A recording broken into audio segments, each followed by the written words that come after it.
السلام علیکم ګرانو دوستانو، نن به زه تاسو ته د افغانستان پخوانی کپټان اصغر افغان په هکله باندې یو ډیر مهم خبر درکړم چې اصغر افغان دغه فیصله کړې ده چې دومره په اسانۍ د افغانستان ملي ټیم دغه کپټنسي زه ورته نه پرېږدم.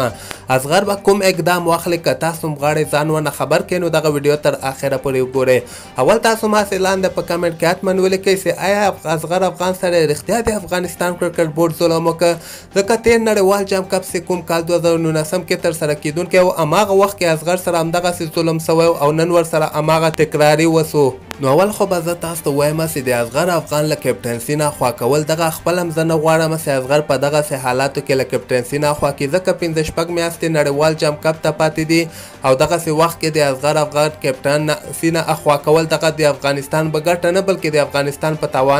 تاوان به تمامه سي. تاسو سره مثال نړیوال جام کپ کال 2019 کې چې کله ترسره سه هغه ټایم اصغر افغان همدغسې له کپټنسي نه اخوا کړه، د هغه په ځای باندې ګلبدین نایب کپټان که چې په نړیوال جام کپ کې افغانستان په شرمو باندې وشرمېده، نه واړه لوبې سر په سر وبایللې. په دغسې حالاتو کې د اصغر افغان اخوا کول دغه د ما په نظر باندې دومره ښه فیصله د افغانستان کرکټ بورډ نه ده اخیستلې. او بل طرف ته تاسو وګورئ حشمت الله شهیدي صاحب کپټان کړی ده چې په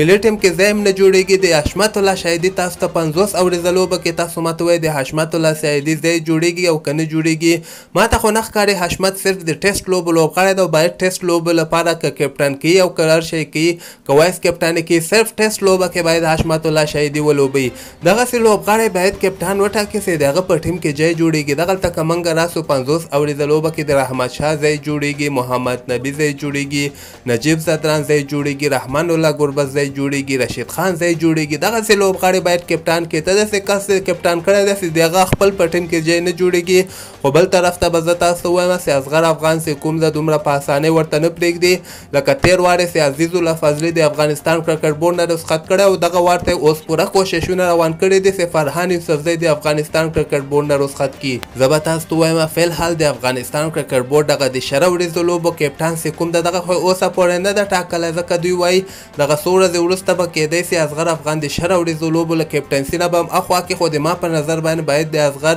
دغه 10 ورځو لوبو کې کپټنسي باید ورکړي، ځکه نړیوال جام کپ کې که اوس وخت کې دوی کپټان اخوا که دغه ټیم به بیخي ګډوډ سي، لکه څنګه چې کال 2019 کې چې ټیم ګډوډ سوی. اوس د افغانستان ټیم بیلنس د ښه جوړ برابر ټیم د 10 ورځو لوبو کې څومره زبردست ټیم ده. تاسو وګورئ هغه تېر سیریز زیمبابوې نه څومره په اسانۍ سره 10 ورځو لوبو کې وګټل. او بل طرف ته دغه حالاتو کې که د اصغر افغان کپټنسي نه اخوا کړو نو دغه ټیم به نور به هم ګډوډ سي او نړیوال جام کپ کې به بیا موږ